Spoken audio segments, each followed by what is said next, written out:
Okay, so as you can see here, I have a new auto mower that I picked up recently. You can probably see the text on the box there. It's the Luba all-wheel drive 3000. Okay, so this is the middle range Luba auto mower. Or I shouldn't say auto mower because that's a Husqvarna trademark, but robotic mower. And why did I get this? Well, there's a few reasons. My property is kind of complex, and even though I have the Husqvarna 435X and the 315X covering different sections of my property, there's still other parts of the property that are not, that I have to cut manually. Key among which is my back driveway, which is, although it's gravel, at the height of cutting season, I do get a lot of weeds back there. And even though I've tried various methods to kill the weeds, either manually uprooting them or trying, vinegar and salt and dish soap, I've gone through gallons of that stuff. I don't want to use any harsh chemicals because I live on well water. So I use my push mower and I just mow the weeds down when they get too thick. But that's kind of annoying, and I figured if I could have some kind of auto mower that can handle the back driveway, the gravel driveway, without having to use a boundary wire to set that up, because if you want to put boundary wires under a gravel driveway, there's a lot of digging and moving rocks out of the way, and it's a real pain. That would be an ideal solution. So thankfully, there are new motors like this, like the Luba, and there are others as well that use an RTK antenna system. RTK stands for real-time kinetic. Basically what that means is you have an antenna that communicates directly with the mower. It also communicates with GPS satellites, which can then communicate with the mower. So that way the mower knows exactly where it is on the property, which is really good if you have a property like mine where there are certain sections where it would be unreasonably difficult to put boundary wire down around a certain part of the perimeter. So this would be great for that. And I'm interested in trying out this, to use this to manage weed growth on certain parts of my property. And B, I also want to compare it to the 435X on the main part of my backyard next year for the next mowing season. Right now it's end of November, early December. So mowing season's over, but there was a Black Friday sale on these, so I figured I'd get one while I can and get it ready for next year.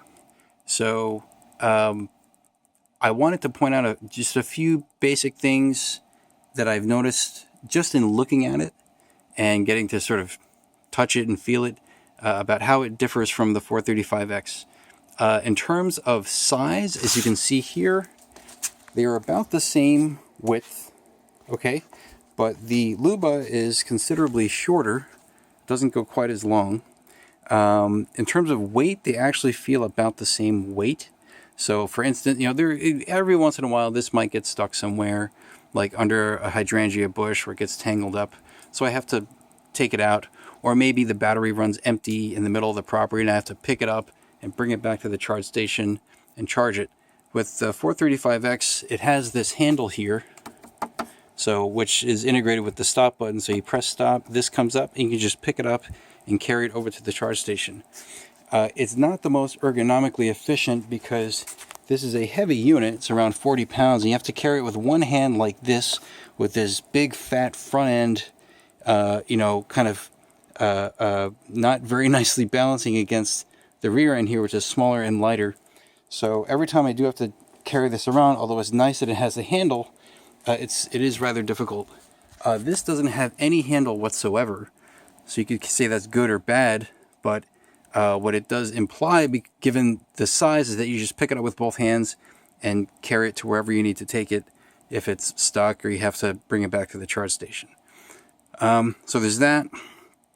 If you look at the size of the wheels, that is actually very different. So the 435X, the front wheels are quite large compared to the Luba wheels, either front or rear. These have the same size front and rear wheels. The rear wheels on the 435X are a bit smaller than the fronts, but still larger than these guys. Okay, so does that really imply anything about traction? It may, depending on whether you have a really, really rough surface.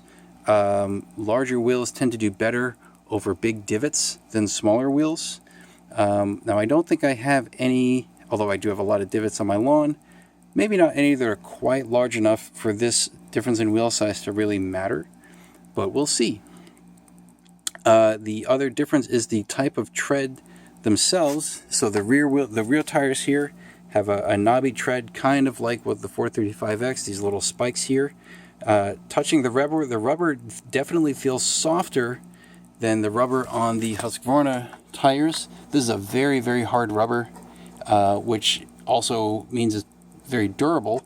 I do not know how long these tires are going to last, how many mowing seasons they're going to last before the tread really wears down. We will see. But just, I can like pinch these treads together and you could see it, you know, the rubber squeezing just a little bit. You can't do that with the Husqvarna tire. So this is definitely a softer rubber. Should provide better traction, but we'll see how the wear characteristics are. For the front wheels, they did a redesign of the front wheels. The early Luba units had the same front and rear wheels, but when this was tank turning on the lawn, on other people's lawns, it was ripping up the grass. So they changed it to this interesting design where you have these rollers here on the wheels, so you get forward traction from the difference in height between the roller and this sort of rim here. Okay, so that's kind of your tread, but then when the mower itself is turning, it pivots on these roller wheels like this, and this should be a lot friendlier to the grass compared to the previous unit or the previous version of this unit. I'm also thinking it might be friendlier on the grass compared to the 435X, because even though this doesn't do tank turns, the whole unit pivots around this point here, so this guy will turn one way or the other to get this thing to turn around. It still has conventional tires, and so when it turns, it's still going to dig into the grass on all four tires, and I suspect that this will beat up the grass more than this does for the same kind of turn. So maybe this is a bit better in that regard. Another thing I wanted to check was the ride height and overhang, because I had pointed out with the 435X on some previous videos where you have steep sections of the lawn where either, you know, sometimes the front bumper or the rear bumper will scrape against the ground, and over time that digs like little steps into the slope part of your property. The Luba, remains to be seen how this does, or whether I could even get it to run on that section of my property. But if in terms of the ride height of the bumpers themselves, you see the front bumper here is about the same height off the ground as a front bumper on the 435X. So if it bumps into actual ground, it's just as likely to do so, but the little spring here that's on this bumper is arguably a little bit softer than the give on the bumper here, because this whole body rests on joysticks that are mounted to the chassis. Those joysticks have springs in them. So this, if this pushes against the ground has to push a lot more mass back to get this to move. So you're probably going to do more scraping of the ground with this than with this. This also has a more rounded profile on the bottom of the bumper compared to the front bumper here. And for the rear, there's no bumper whatsoever. So if this, say, is going downhill toward a boundary and then it needs to back off, but the back bumper here scrapes against the ground, well, you have a whole bumper here that's going to scrape against the ground. This doesn't have that, and in fact, the chassis kicks up toward the rear. So if this is backing away from something, it's less likely to scrape anything on the backside. So I think in terms of geometry, this, again, it remains to be seen, but it might be a little bit more favorable toward rough, hilly sections of property compared to this, but we will see. It also has, as you can see, springs on the front. Although they look cool, this is essentially a solid axle unit. So the left portion and the right portion all connect through this one, well, I don't know if you'd call it a solid axle, because there's motors in each of these wheel assemblies, but the left and the right are linked together, so you can't push down on the chassis and get any compression here.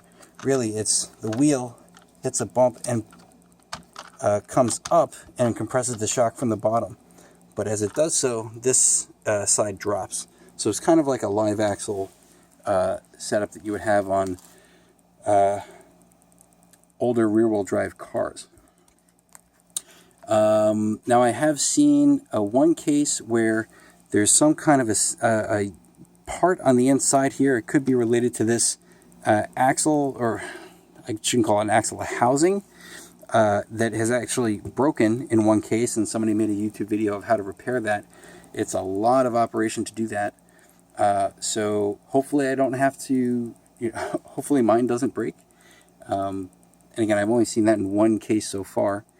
What else stands out? For the mower itself, it also has some sensors, obviously. So, there are other videos talking about how this can get around obstacles. I assume some of these are sensors that would allow it to not have to bump into something before stopping and turning around. In terms of the issues that I'm aware of so far, before I even get this installed for next spring, one that comes to mind is with the RTK antenna itself. I have read about cases where water has gotten into this. So if you have a Luba, before you do anything, one thing you might want to do is look for any place where either where the antenna connects here or somewhere in the casing itself where there's any separation of the case between like a top and bottom half, and just try to seal that off as much as possible to keep water from getting in. That should save a fair amount of trouble. It's not guaranteed the water will get in, but I have read about a few cases where that does happen. The other thing with this generally is just the fact that it uses an RTK setup, which, again, depending on the property, can be good or bad. If you have a lot of tree coverage, if the RTK antenna can't see the satellites with clear sky, then this won't work very well for you. There are certain parts of my property where I can mount the antenna and the charge station where I think it will work okay. So I'm going to try that and see how that does. There might be a few other things that I wanted to mention. Right. The other thing about this, and let me just take this bumper off because I never fully mounted it, is that unlike the Husqvarna, which has a single disc, I don't know if I can really flip this over with one hand. It is kind of heavy. Okay, this has, I don't know if you can see, 2 sets of discs underneath with 8 razor blades total for cutting. So as this does a single pass over a section of grass, it's going to cut that grass. You only have to really do one pass. That should probably result in you saving on your total energy cost for cutting the lawn, because this would have to do multiple passes to get your lawn cut down to whatever level you want. This theoretically should only have to do one pass. Another potential benefit of that is maybe this can mulch leaves in the fall. So I want to see next fall if this is any good at all at mulching leaves. I know this didn't do anything because the bumper acted more like a shovel and just shoveled the leaves into the low parts of the lawn, and I didn't mulch anything with this. This may or may not, this might not have that problem. We'll see. Let's see. Anything else I wanted to bring up here? No, that's kind of it. Yeah, so we'll see how they compare in the spring. I got to clean this guy up for winter storage. As you can see, it's kind of dirty. And I'm running this experiment basically for all of you guys to, benefit from. It's costing me a lot of money to do this, but I like to play with interesting toys, so you get to be the beneficiaries of that. All right, that's it for now. Thanks for watching.